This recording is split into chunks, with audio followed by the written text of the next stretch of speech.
guys, I'm Craig Muter. I'm a Director of Communications for the National Baseball Hall of Fame and Museum. We're standing here in Cooperstown at the Hall of Fame today with Larry Gowell, and I've got a special ball that I think was once a friend of yours, wasn't it? Yes, yes. Can you tell us a little bit about this? You gave this to us in 1996, I believe, the last baseball ever hit by a pitcher for a hit prior to the institution of the DH. That is correct.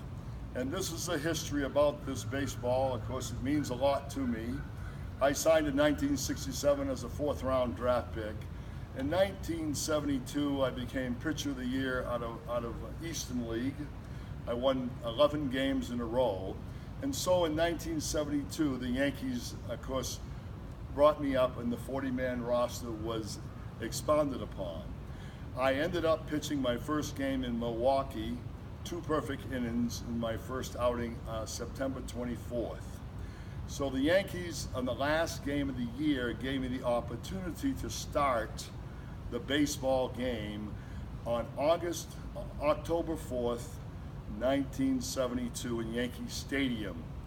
That game, Jim Lonborg pitched, and the game went along. In the 3rd inning, I happened to get up against Jim Lonborg, my first at bat as a major leaguer and as a pitcher. And on that at bat, I worked Jim Lonborg to 3-2 count. And I knew a fastball was coming, and I figured it may be my only time at bat. I was psyched up, I'll tell you, about that at bat. And I got a fastball high and inside, and I hit a rocket down the line, and I pulled Jim Lonborg for my only hit in the major leagues. Now, 13 years later, a gentleman from Hawaii writes to me after an article put into the Sports Illustrated that Ron Blomberg was the first hitter up. And that gentleman said that I have got the records to prove that you were the last pitcher to get a hit on that date, October 4th, 1972 in Yankee Stadium. And I said, go ahead and send the proof to me. And he did. And he advised me to send it here to the Hall of Fame and offer this baseball of historic value to them. They checked it out, and they came up with an authentic baseball from the American League. This is the baseball, the only baseball.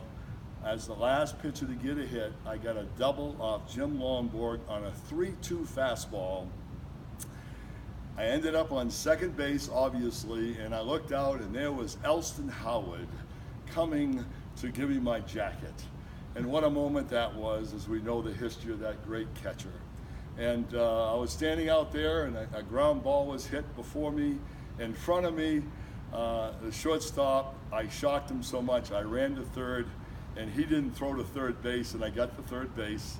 And too bad they couldn't have scored me to tie the game up, but they hit a ground ball and got the third out. So we ended up 1-0. I pitched 5 innings, struck out 7 hitters. I ended up losing the game 1-0 to the Milwaukee Brewers on that night. So this baseball is the authentic baseball that I hit down the line in Yankee Stadium on that date. Now, a little bit more history about Jim Lonborg I want to tie to this baseball. I just found out from a historian just recently that Jim Lonborg gave up Mickey Mantle's last home run of his career. And also, Louis Tiant was the first pitcher to pitch to Ron Blomberg as the first hitter up. Now, Ron Blomberg and myself, many people do not know this, that he was my roommate. So what is the chances for the first hitter and the last pitcher to get a hit on that date to make history for both of us? So I'm very proud to be part of the Hall of Fame here in Cooperstown, and this is the history of this great baseball. Thank you very much. You all have a great day. Bye-bye.